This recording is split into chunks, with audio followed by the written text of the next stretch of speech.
bienvenidas a un programa más de Praxis TV, programa de la Escuela de Filosofía de la Universidad Nacional de Costa Rica.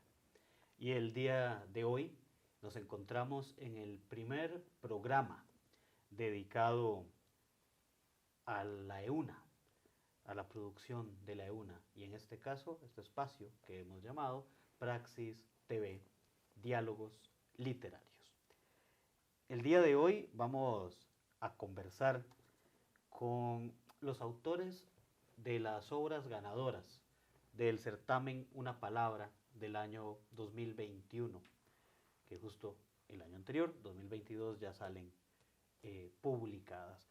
Vamos a conversar con Guillermo Ávila sobre este libro, Materia Orgánica y otros cuentos de ciencia ficción, y con André Navarro sobre este poemario llamado Boa. Para conversar con los autores nos acompaña, ya como de costumbre, en este espacio, Daniel Vindas, en la coconducción de Praxis TV, Diálogos Literarios. ¿Cómo estás, Daniel? Esteban, un gusto saludarlo, contento de estar acá en esta sección, primera sección de Praxis Diálogos Literarios, ¿verdad? Saludar a los autores, darles la bienvenida y felicitarles también por este premio, ¿verdad? He disfrutado muchísimo de la lectura de los textos y espero que podamos conversar un poco de aspectos ahí biográficos, luego literarios, ¿verdad? Y ir profundizando un poco en los textos como tales. Bueno, y muchas gracias, Daniel.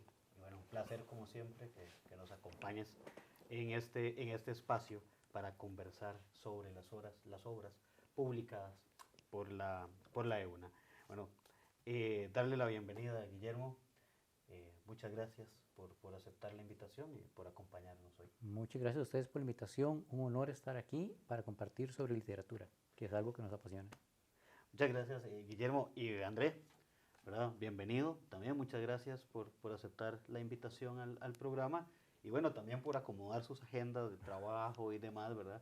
Para poder reunirnos el día de hoy. El honor es mío por la invitación y pues vamos a ver hasta dónde nos da el tiempo, a ver si nos alcanza más bien para conversar todo lo que hace falta. Y si no, después a ver a dónde pasamos la conversación. Pero bueno, André, empecemos por vos. Cuando uno toma este libro, ¿verdad? Boa, y bueno, normalmente uno lee la contratapa, ¿verdad? Lee la referencia que hacen los jurados del certamen del por qué gana, y hablan de la consistencia temática del libro, de un libro, ¿verdad? Que trabaja iconográficamente a partir de las serpientes. Y bueno, a mí particularmente me generan miedo las serpientes, ¿no? Pero, ¿por qué escribir un libro de serpientes? Y no solo por qué escribir un libro de serpientes, ¿por qué escribir poesía sobre las serpientes? Como hablábamos en otra ocasión, quizás sea por la conjunción de dos tradiciones en mí, en lo que dedico mi vida, que una es la literatura, la poesía específicamente desde hace muchos años, casi desde que tengo conciencia, en cuanto a leer, escribir, dedicarme, no puedo decir que enteramente, porque si no, no podría hacer otra cosa, pero sí muchísimo a este campo. Y pues esa formación la llevé, es casi innata, lo que me gusta es hacer versos, me fascina. Y luego la otra parte que es una dedicación quizá obsesiva al estudio de ciertos seres vivos, su comportamiento, historia natural, cosas por el estilo. En especial quizá aves, reptiles, artrópodos, incluyendo mariposas y otras criaturas. En este proceso, pues el grupo que en su conjunto me ha parecido más necesario de dedicar tiempo de escritura y ojalá poetizarla, escribir poemas al respecto, es el grupo de los reptiles. Y esto porque su puerta, su presentación es un rechazo casi siempre con mucho miedo, quizá asco, a veces racional, a veces irracional, pero presente. A pesar del papel generador mítico, histórico de las serpientes, de los reptiles, de estos seres tan crípticos que no transmiten emociones en sus rostros. Y bueno, tenemos esta creación del mundo en dioses como Coatlicue y también las destrucciones de la realidad como con Agásura y otros, Apophis, otros reptiles. Y bueno, pues me pareció muy necesario. Y además, si a eso le sumamos el desgaste que ha tenido la figura de los reptiles a partir del judeocristianismo y toda esta tradición religiosa, pues para Costa Rica creo que es necesario repensar y rever a los reptiles. Ujú. Es interesante, ¿verdad? Esto que señalas, ¿verdad? Porque sí, claro, muchas culturas tienen las serpientes en sus tradiciones. Bueno, también ya mencionabas a la Coatlicue, pero también podemos mencionar la serpiente emplumada, el Quetzalcóatl, ¿verdad? Y bueno, hay pirámides y demás dedicadas a Quetzalcóatl, a las serpientes, ¿verdad? Entonces es un elemento simbólico interesante. Hay no sé cuántos serpentarios también en Costa Rica, pero en efecto ese rechazo, ese impacto que generan, ¿verdad? Las serpientes, y que además, y vos mencionabas otra cosa, ¿verdad? Respecto a esto a lo que te dedicas adicionalmente, ¿verdad? ¿Cómo ha sido ese proceso? Porque cuando vemos, y esto lo hablaremos más adelante, pero tal vez ahorita, cuando vemos la forma en que se acerca Andrea la serpiente para construir los poemas, ¿verdad? Ese proceso, ese proceso, porque además ahí tiene que haber una cuestión en ese proceso de descripción, pero algo particular también, que ya mencionabas esto, pero ¿qué otro elemento que te impacta incluso estéticamente de la serpiente para que te traslade en otra forma de interpretación estética, como es la poesía? Sí, para mí esta lectura creo que es necesario que sea más allá de la mera contemplación, eh, o más bien, debe incluir una contemplación absoluta de todos los elementos de los reptiles y también considerar el papel social de estos reptiles y pues adaptaciones que incluso trascienden nuestra comprensión del mundo. Algo que a mí me fascina de estos bichos, principalmente de la familia de las víboras, los vipéridos, es la presencia de, digamos, uno, posiblemente dos sentidos ajenos al ser humano y ajenos a casi todo otro ser vivo. Si se ve el rostro de una víbora, podemos ver un orificio nasal, un ojo y otro orificio cercano a la boca, que son las fosetas loreales. Son unas fosetas conectadas por unas pequeñas membranas al óvulo ocular, pero que se asume, se presume, que lo que hacen es una lectura térmica del mundo. Entonces es ver infrarrojo. ¿Pero qué es ver infrarrojo? Nosotros imaginamos las películas y demás, pero ¿cómo se entiende el mundo a partir del infrarrojo? Y además de eso, esa lengua bífida que la sacan y que se dice que es para olfatear, es un olfato pero con direccionalidad, porque lo que hace esas dos lenguas, o más bien esas bifurcaciones de la lengua, es tomar moléculas odoríferas, pero según en qué dirección vengan, y toca el órgano de Jacobson dentro del paladar para percibir, este depredador sí está aquí, pero además viene de esa dirección. Entonces debo ir para la otra. O esta presa está en esta otra ubicación. Y son interpretaciones de la realidad ajenas a nosotros. Fascinantes, por mencionar un detalle. Claro, ya vamos a seguir hablando con vos, ¿verdad? Bueno, Daniel, para conversar también con Guillermo, ¿verdad? Sobre su texto. Sí, bueno, a mí me emociona muchísimo ver cómo la literatura permite esos procesos creativos, ¿verdad? Esa poiesis, para recordar un término que tiene que ver obviamente con la poesía, pero con todo lo que tenga que ver con la estética literaria, ¿verdad? Que es lo que me parece quizás sea una de las palabras dentro de todas las que me remite lo que he leído de sus textos, ¿verdad? Y pues, ¿verdad? Para entrar en conversación también con Guillermo, casi que parecido a lo que hemos preguntado a André, me gustaría saber el proceso de creación, ese proceso de creación de tu texto, ¿verdad? Y qué te llevó también hacia la ciencia ficción, ¿verdad? También llama muchísimo la atención cómo, y ahora lo vamos a ver en otros bloques, ¿verdad?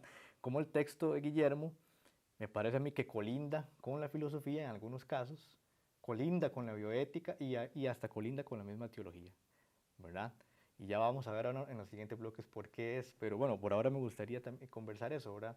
Ese proceso de cómo se produce un texto de ciencia ficción que tenemos acá materializado. Bueno, muchas gracias por la pregunta, porque vieras que la ciencia ficción ha tenido una serie de escaramuzas, pleitos, diferencia de criterios en lo que es la literatura y los estudiosos de la literatura aquí en Costa Rica y en otros lugares del mundo. En particular, para poder decir qué es lo que conforma la ciencia ficción. Desde mi punto de vista, o sea, desde como yo la veo y es como me gusta a mí escribirla, ¿verdad? Bueno, cuando el Sol era mucho más joven, ¿verdad? Era lo que yo consumía. Yo consumía libros, textos de ciencia ficción, después vino Star Wars y entonces era aquella revolución, ¿verdad? De todo lo que es el space opera, ¿verdad? Toda la revolución de los robots con Asimov. Pero, en particular, ciencia ficción no es agarrar un cuento y meterle un robot, o agarrar un cuento y ponerle una nave espacial.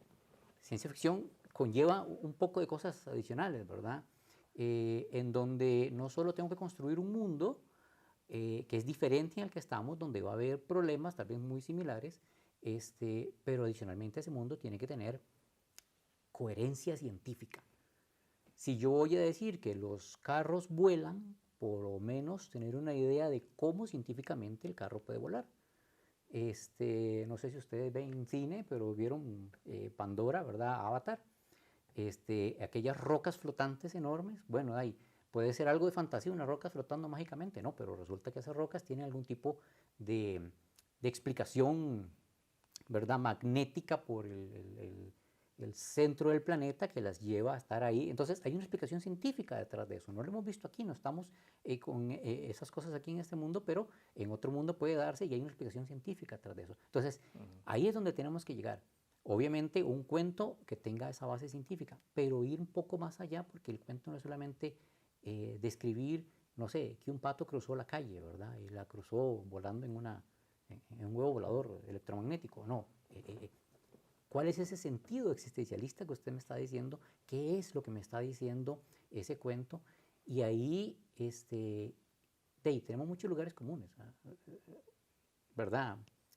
Hay muchas formas de hacer ciencia ficción y muchas llegan a un tipo de utopía, ¿verdad? Y ese mundo postapocalíptico que es un desastre, que, ¿verdad? Imposible de vivir y que las cosas se fueron muy mal porque llegó algo bueno en la ciencia. Bueno, tal vez el libro tiene un poco de eso, ¿verdad? Y tal vez no.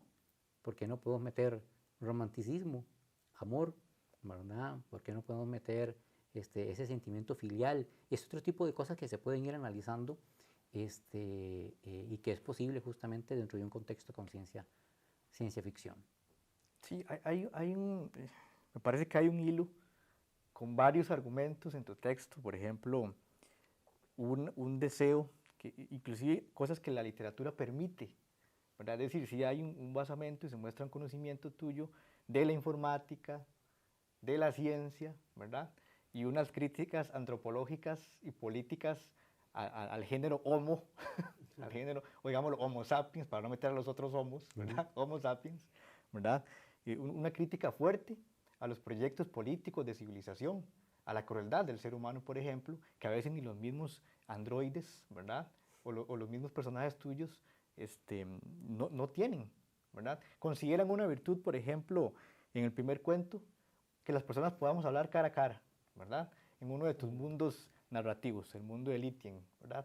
Que es un mundo el que ahora podemos quizás en otros bloques profundizar, que a mí me dejó emocionadísimo. Sí. No vamos a tirar todo, pero en otros bloques ya vamos a ver que William nos vaya contando. Vamos a hacer una primera pausa y volvemos a hablar.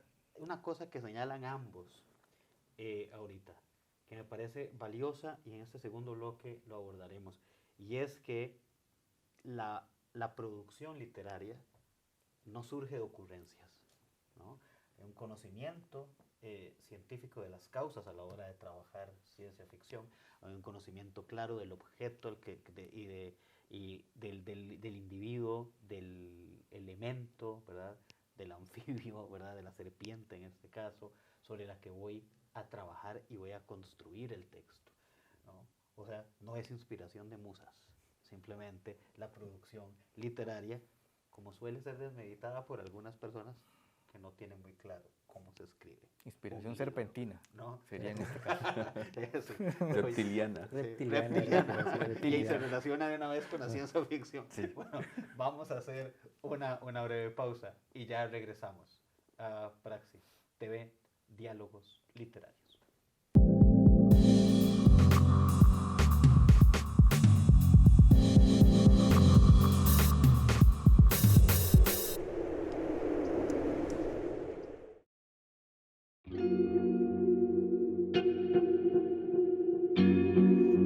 ¿Te has preguntado alguna vez qué es la filosofía?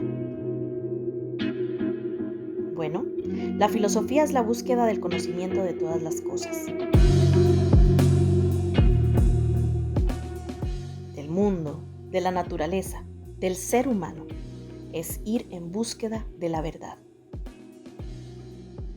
La filosofía se compone de distintas áreas que de manera crítica intentan analizar las relaciones entre los seres humanos, las relaciones con otras criaturas, la forma como conocemos y cómo razonamos sobre el mundo.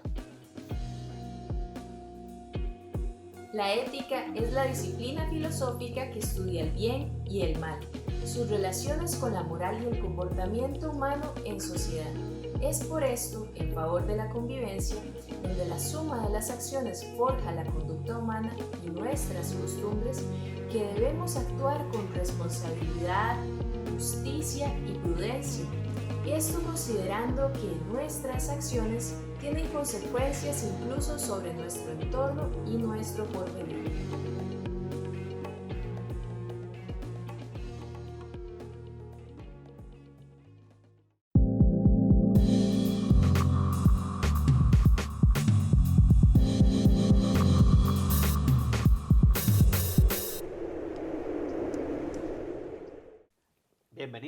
Bienvenidos de nuevo a Praxis TV, Diálogos Literarios, coproducción entre la Escuela de Filosofía de la UNA y la editorial de nuestra universidad también. Continuamos conversando con André Navarro, bueno, en el libro van a leer Joseph Navarro, pero con André Navarro y con Guillermo Ávila. Valga aclarar que es el seudónimo, ¿verdad? Ahora que Daniel le dijo William ahí para que no crean que fue que Daniel se equivocó de nombre. Guillermo. Cerrábamos el bloque anterior y ambos decían algo importante y además, tal vez directamente no, pero denotaba el conocimiento sobre la temática que abordan en sus obras, ¿verdad? Bien decía Guillermo, además, de que la ciencia ficción no solo mete robots, ¿verdad? Detallazo. Pero además el conocimiento científico, el conocimiento detrás de esto. Y bueno, André casi que nos dio una clase, ¿verdad? Sobre las serpientes, ¿verdad? Que también denota un conocimiento fuerte de lo que escribe. Entonces, quisiera que empezáramos por ahí este bloque. Dediquemos un poco de este bloque a hablar sobre la literatura, sobre el proceso, ¿verdad?, que lleva detrás la escritura de un libro. Pero o sea, un libro no es me senté en la computadora o en la máquina de escribir, depende qué autoimagen tenga, ¿verdad? Y se me ocurrieron 10.000 ideas y empecé nada más a tirar, ¿verdad? Hay todo un trabajo intelectual serio, fuerte, constante detrás de esta producción. No son solo ocurrencias. Y me parece importantísimo, ¿verdad?, ver esto y que lo pensemos, ¿verdad?, y hablemos sobre ello un poquito antes de ya dirigirnos un poco al tema de la poesía en Costa Rica, la ciencia ficción, que tampoco es tan común de encontrar. Guillermo, que tal vez estábamos cerrando con vos la vez pasada, si continuamos sobre esto. Sí, perdón, escribir, bueno, todo el mundo puede escribir. O sea, yo desde que era chiquitillo escribía. Mi primer premio fue en la escuela, escribiendo un poema, ¿verdad? Pero esos son poemas, ya en el colegio uno se pone a poner estos poemas que son enamorados, ¿verdad? Esos son medio romanticoides, ¿verdad? Nada comparado a lo que viene en Boa. En Boa unos poemas que trascienden una humanidad, ¿verdad? Y no es solamente escribir sobre una serpiente, y tampoco es conocer sobre la serpiente, sino también es cómo se escribe, cómo lo contextualiza. O sea, cuando ustedes lean un poema en Boa, ustedes no van a ver una descripción de la serpiente, sino es una serpiente en su hábitat, ¿verdad? Con la intromisión del ser humano en ciertas cosas, ¿verdad? En algunos de los poemas hay un ser humano y un yo lírico que está ahí. Lo mismo en la ciencia ficción. O sea, en la ciencia ficción no es solamente llegar y decir, bueno, voy a inventarme un nuevo tipo de robot o un nuevo tipo de cerebro. No, adicionalmente de eso, tengo que conocer sobre la ciencia, la biología, la ciencia, la ciberseguridad, que se tocan en algunos de los temas, pero adicionalmente hay que poner en un contexto, en un mundo que ha sufrido, que ha sido cambiado, que ha tenido contactos, y encima de eso tengo que pensar cómo decirlo. No sé si usted se dio cuenta que en el primer cuento es solo diálogos, no hay narrador. Ajá.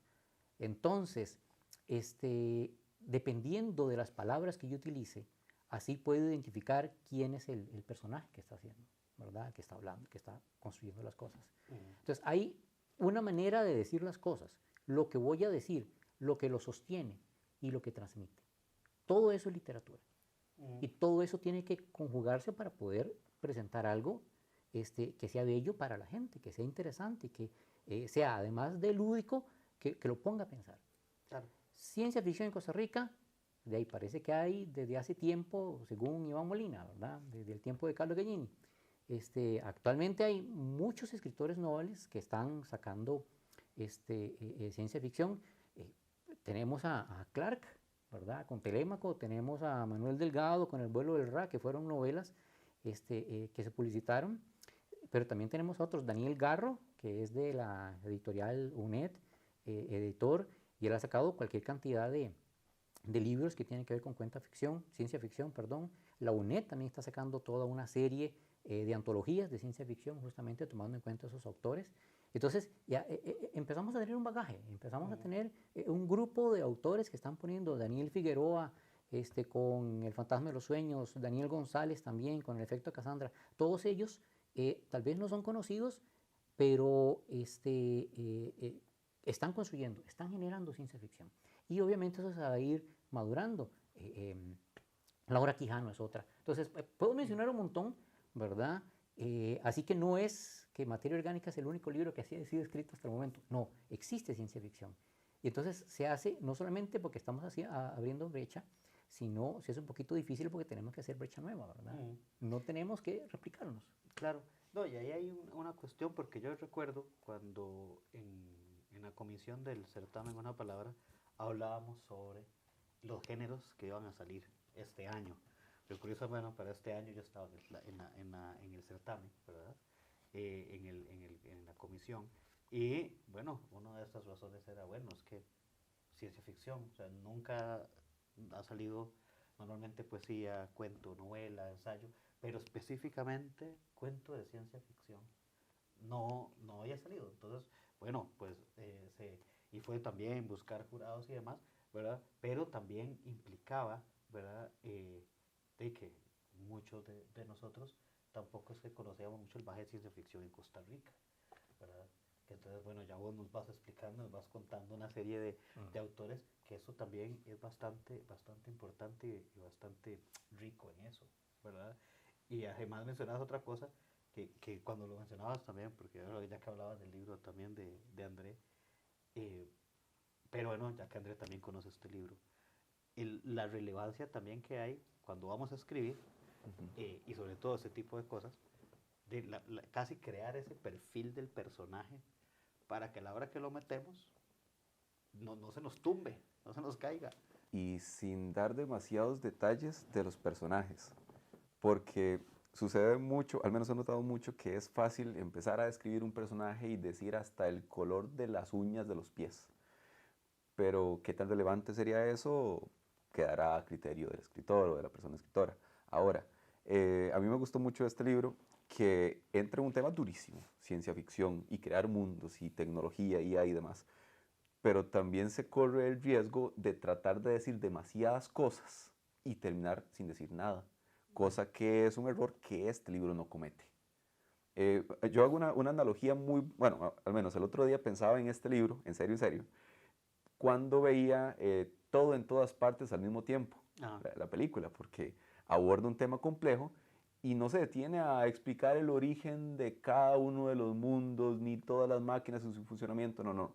La presenta de una forma práctica, que se entienda su objetivo, cómo funciona el rollo, pero sigue adelante. Y es escribir sobre lo que sabe, es escribir sobre lo que se sabe, es ser preciso sobre lo que se dice. Y es llegar a la precisión y pues hay que tener cuidado en eso. Y también tener cuidado en no ser demasiado confiado de sus propias habilidades, de decir que toda la gente va a entender lo que yo digo, sin que lo diga, con pura sugerencia. No, es una cuerda flojita y un equilibrio que hay que cuidar. Este libro de materia orgánica a mí me encantó por eso. Realmente me parece que mantiene un equilibrio. Y pues no es como porque esté el autor aquí, sino porque si tuviésemos esta conversación en cualquier parte, yo defendería este libro. Es difícil mantenerse en el equilibrio de la cuerda. Claro, claramente. Dani. Ese es un tema que yo también quería ampliar, ¿verdad? Ya que ustedes también lo han tocado, y es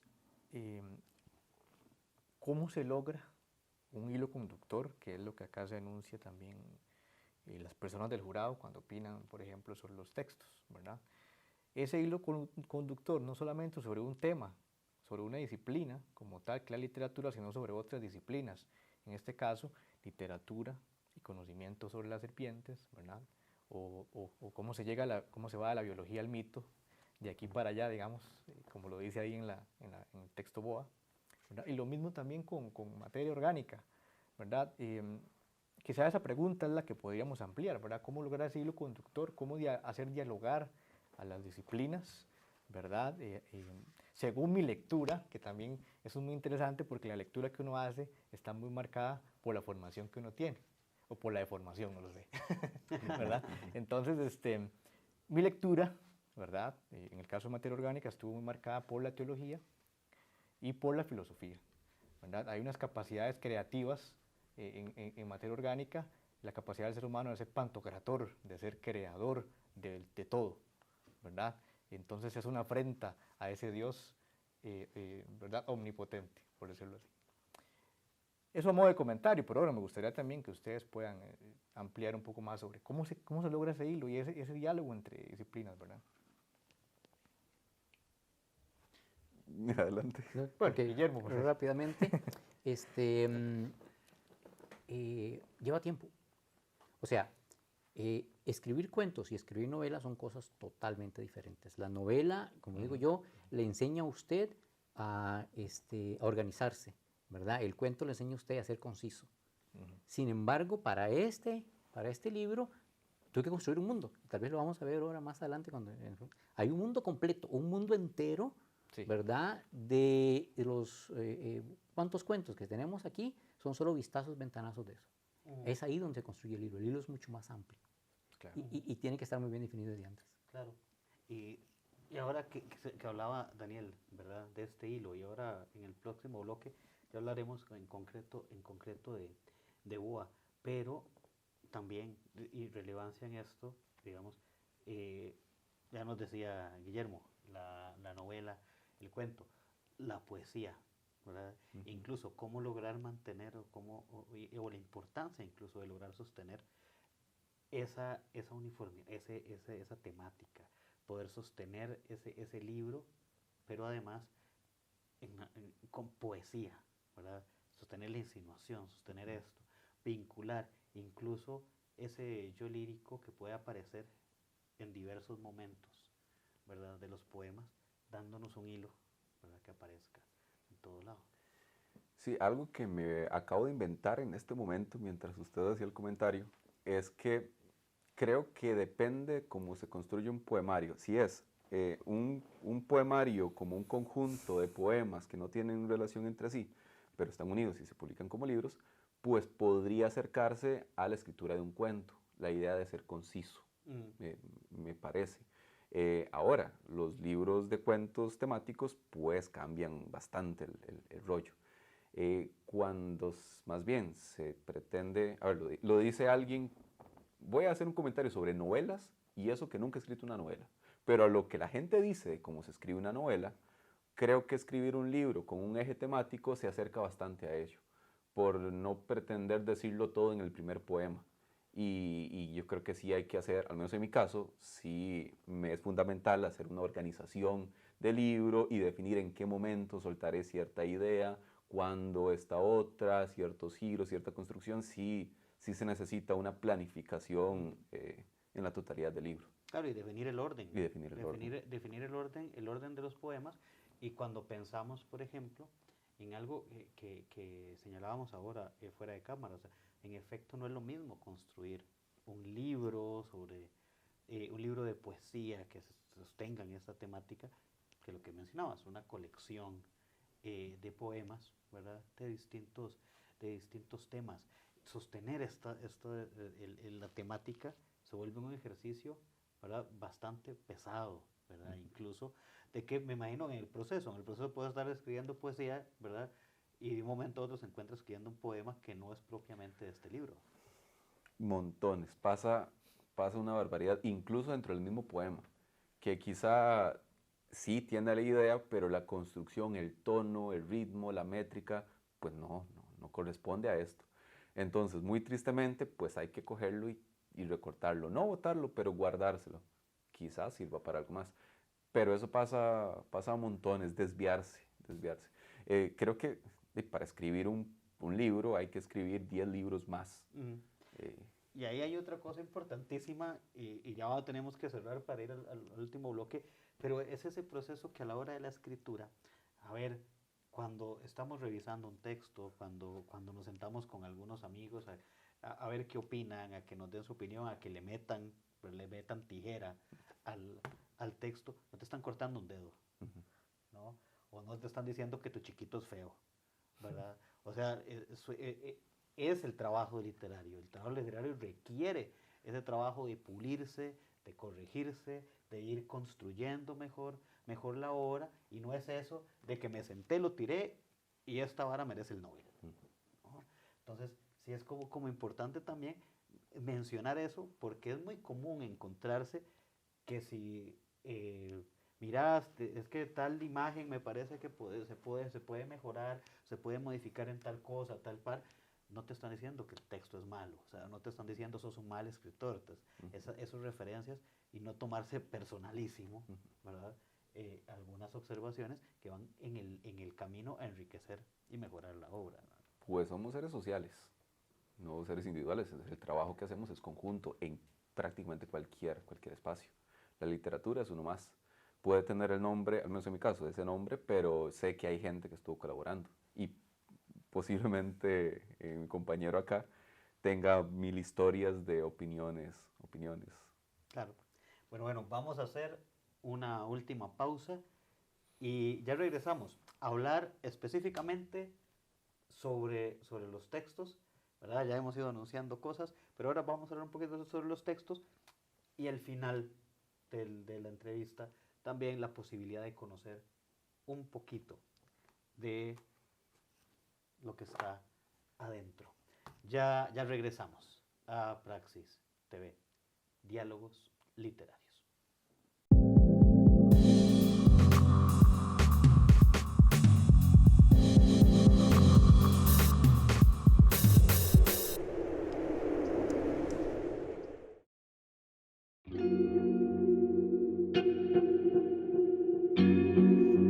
¿Te has preguntado alguna vez qué es la filosofía?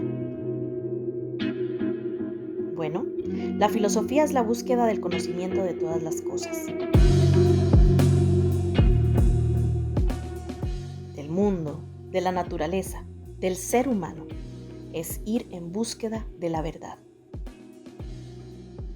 La filosofía se compone de distintas áreas que de manera crítica intentan analizar las relaciones entre los seres humanos, las relaciones con otras criaturas, la forma como conocemos y cómo razonamos sobre el mundo.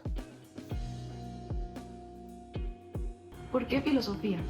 En mi caso, yo ya había cursado una carrera en economía y una en estadística. Trabajo en investigación y me di cuenta que realmente me es súper necesario desarrollar este pensamiento crítico objetivo que siento que es posible desarrollarlo dentro de la carrera de filosofía. La filosofía me abre una puerta constante en la búsqueda del conocimiento. Me ayuda a criticar, a debatir, dialogar y argumentar. También me ayuda a ser no solo una mera espectadora del mundo, sino un ser activo, para poder descongelar los pensamientos, buscar los vacíos y luego llevar todo a la práctica.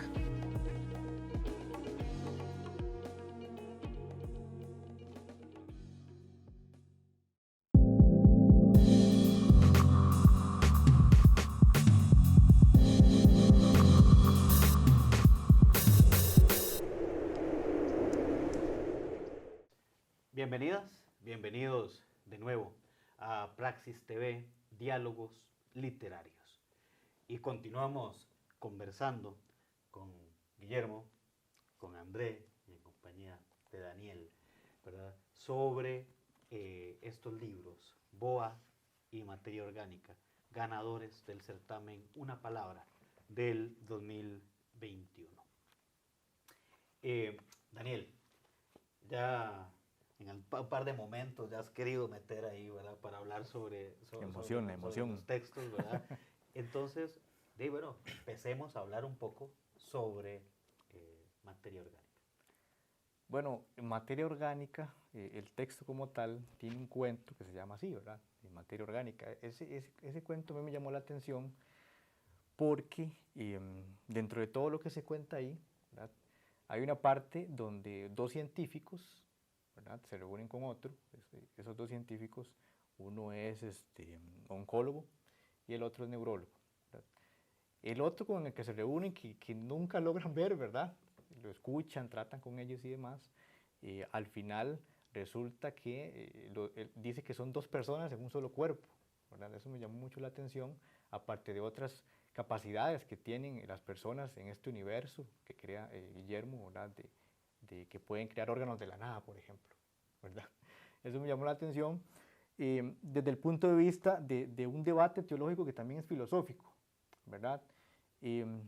Entrada la Edad Media, como en el siglo VI, ¿verdad? Había una disputa por la persona de Cristo, si era espiritual o si era carnal, ¿verdad? Al final lo que se resuelve es que es una sola persona, pero con dos naturalezas, la espiritual y la carnal. Este cuento me parece que trae un poco ese debate y de alguna manera lo supera, lo transgrede, ¿verdad?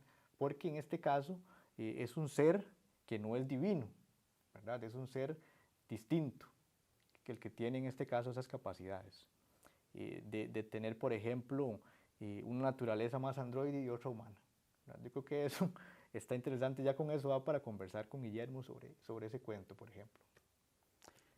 Bien, todo eso que usted dice, pero aterricémoslo a la ciencia, ¿verdad? O sea, ¿por qué es que este señor, ¿verdad? Científico de más de 100 años, ¿verdad? Tiene esas capacidades? Bueno, ahí, cuando estamos hablando de los diferentes conocimientos que se tienen que tener para poder hablar de ciencia ficción, no solamente poner un robot, bueno, ahí no hay robots, bueno, sí hay un robot, pero hay un montón de simbolismos, como por ejemplo ellos llegan, ¿verdad? Y hay una inteligencia artificial que es la que les da todo. Es una parte tercera, y es este otro don que les está hablando, es otro doctor, que ellos lo escuchan como si lo tuvieran en los oídos, porque no hay parlantes, ¿verdad? Entonces hay un montón de simbolismos por ahí. Sin embargo, lo aterrizamos. Este don se encontró en una gran explosión, un trozo de materia orgánica que después descubrieron que era extraterrestre. Y hizo experimentos y terminó así, ¿verdad? Por ahí es por donde va el cuento. Pero la parte de ciencia ficción es cómo agarro todo eso, explico toda la biología y cómo lo hago posible, ¿verdad? Y entonces, todo este simbolismo que usted me está diciendo lo puede hacer posible si esto realmente sucediera.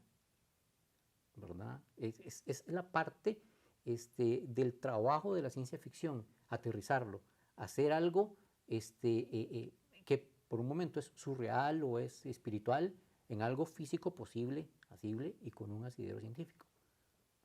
Qué bueno eso ahora que mencionaba esto y de las temáticas, era que también Daniel mencionaba de las temáticas.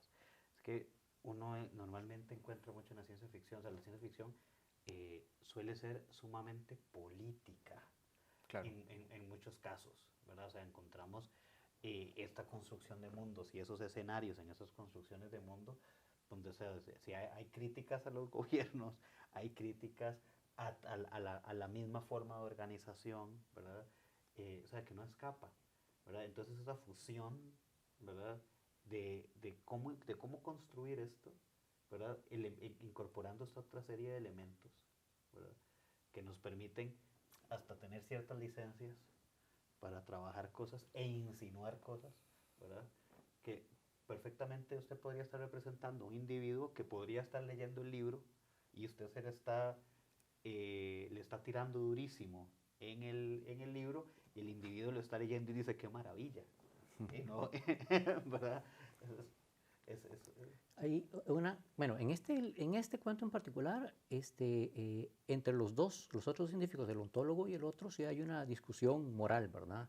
Porque uno dice, bueno, esto es científico y esto el mundo lo tiene que saber y tenemos que ir a investigarlo. Y el otro dice, no, esto es una abominación y tenemos que destruirlo, ¿verdad? Entonces existe esa discusión que también se va a encontrar en el primer cuento que trata de la gallina, ¿verdad? Y se va a encontrar también en el cuento de El alma del músico, en donde ya estamos en una civilización en donde los androides tienen ya suficiente dinero como para poder comprar órganos en el mercado negro, órganos humanos, para tener ellos órganos humanos en el mercado negro. Entonces, estoy dando pinceladas, ¿verdad? Para que sepan lo que se están perdiendo si no leen el libro.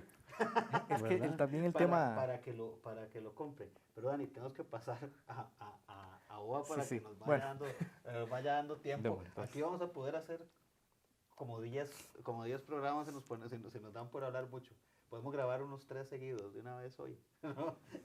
Pero para entrar un toque a OA también, porque cuando uno revisa el libro, o sea, primero, la dificultad de pensar eso, o sea, de serpientes, primero, cómo se escribe un poema sobre serpientes y segundo, cómo se escriben un montón, ¿verdad? Pero además con ese conocimiento específico de la serpiente sobre la cual está hablando.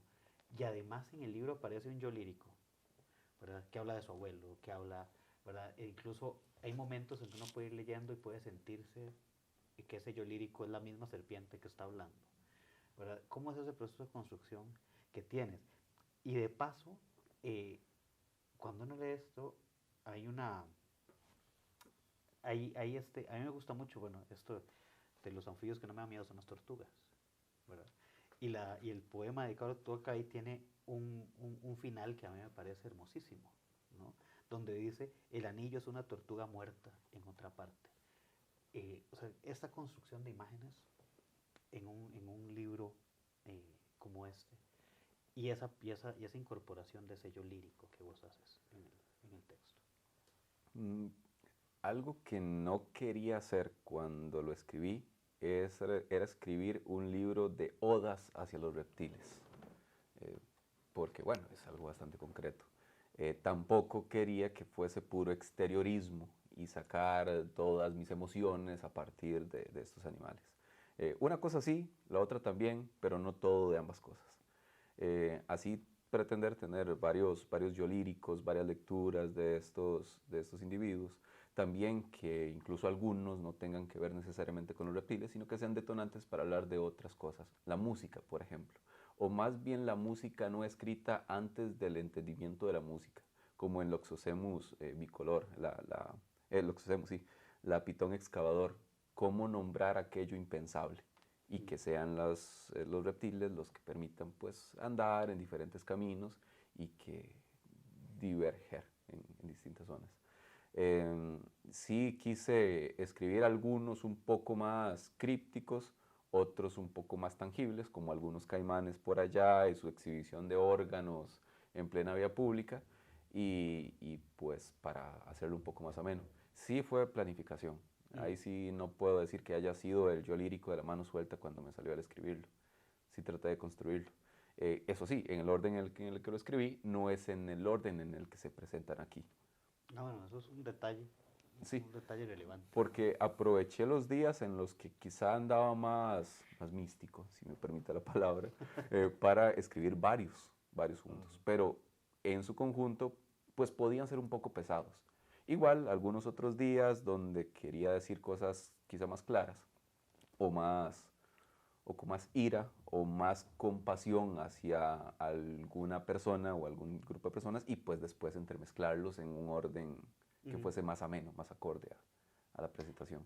Sí, sí tengo, y hay una duda a la hora que uno revisa, ¿por qué propiamente la selección de los tipos de reptiles, ¿verdad?, que aparecen? Bien, todos los reptiles son de Costa Rica. Primer elemento a descartar, o primer elemento de descarte.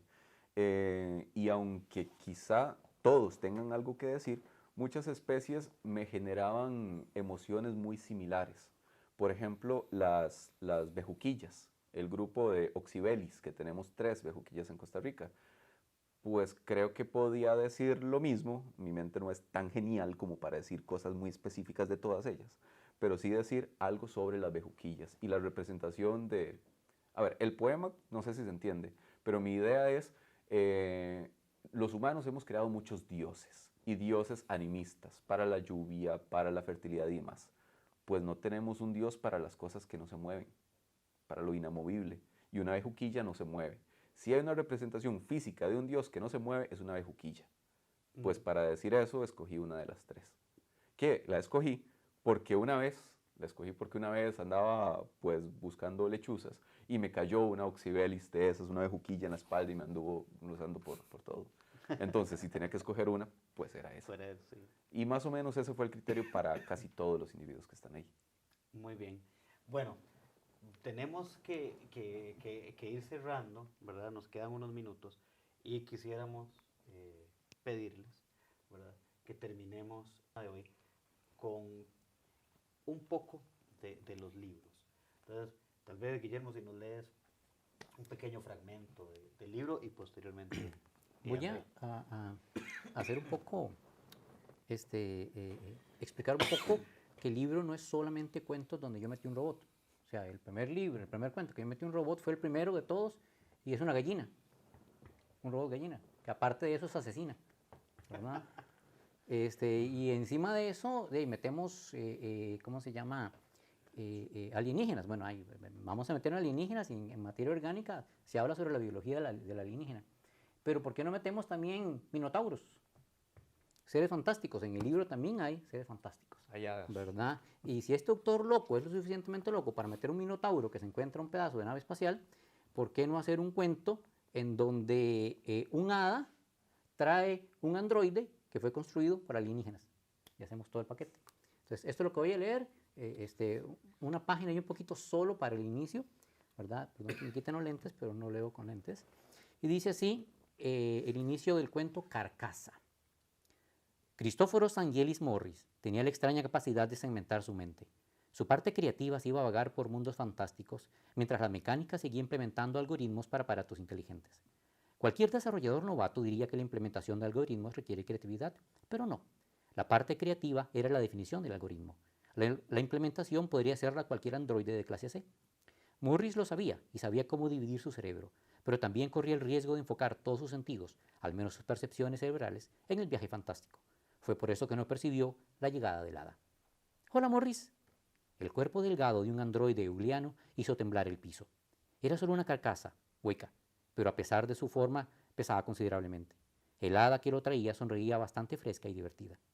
«¡Mola!». El rostro de Morris se iluminó por instinto y luego él mismo lo forzó a parecer sombrío y desinteresado. «Creí que te habías olvidado de mí o que te habías muerto». «¿Cómo se te ocurrió tal cosa? Olvidarme de ti. Morris, no seas tonto. Eres mi humano favorito. Nunca voy a olvidarte. Solo que estuve explorando y me encontré este hermoso espécimen. ¿No es lindo? Te presento a...». Y casi escuchó el redoble de tambores que el hada tenía en su mente. «Ferris. Es igualito a como lo imaginé cuando leía tus historias. ¿No crees que se parece? Mola se acercó su rostro al oído de Morris para susurrarle. ¿Le puedes dar vida? ¿Qué? A la tonta, ¿cómo se te ocurre? Sí recuerdas los peligrosos que fueron los androides eulianos, ¿verdad? Acabaron con una tercera parte de la vida terrestre. Más bien hay que destruirlo antes de que por algún dispositivo extraño se active y nos mate a todos. No, Morris, Ferris nunca haría eso. Nunca haría eso. El hada levantó la cabeza del androide, de rostro humano, joven y ojos oscuros sin vida, y se puso a acariciarla. Morris apartó la mirada. Y lo dejó ahí, ¿verdad? Porque no solamente estamos hablando de androides y cosas de esas, sino estamos con historias de amor imposibles. Muy bien. André, te da que nos Claro, compartes. con mucho gusto. Pues hace rato que hablábamos sobre la composición, pues leeré un poema únicamente y es precisamente una oda, una de las pocas odas que, bueno, yo creo que es una oda, o por lo menos es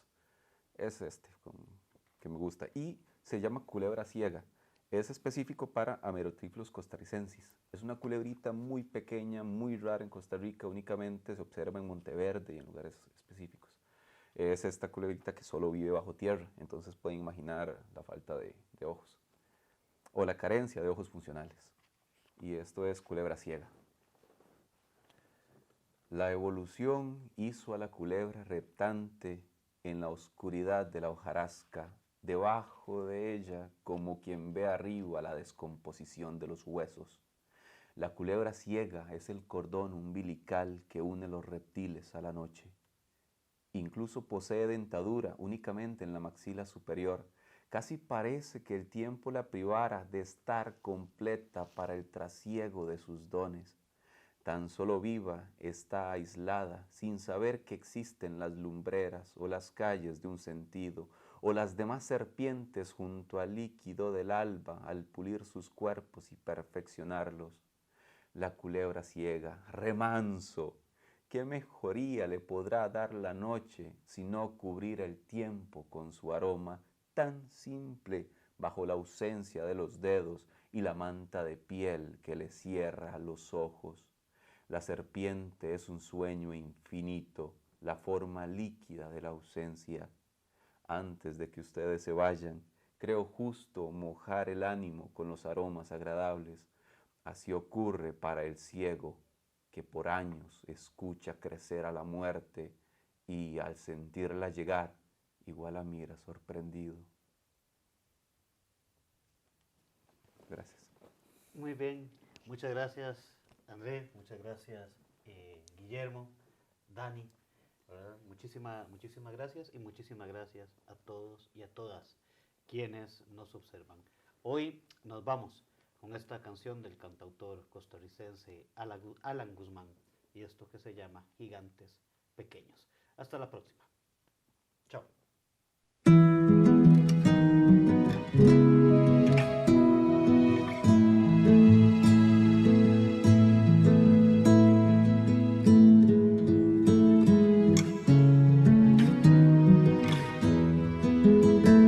Tus manos que no hacen la guerra son manos que siembran la tierra.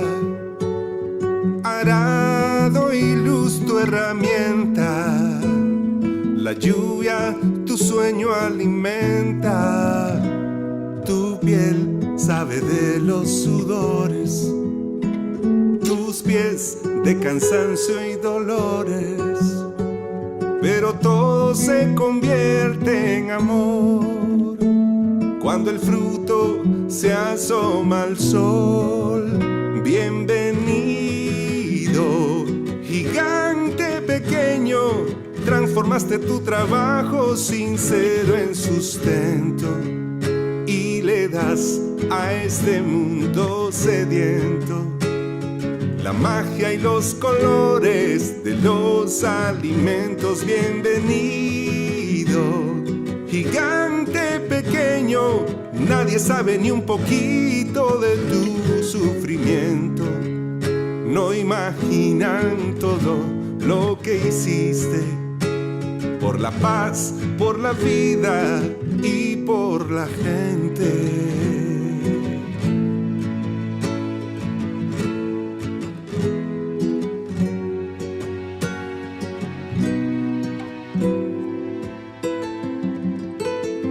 espalda, desnuda y quemada, cargando un costal de ilusiones, semilla bendita y perfecta que inspira todas las canciones. Bienvenido, gigante pequeño, transformaste tu trabajo sincero en sustento y le das a este mundo sediento la magia y los colores de los alimentos. Bienvenido, gigante pequeño, nadie sabe ni un poquito de tu sufrimiento. No imaginan todo lo que hiciste por la paz, por la vida y por la gente.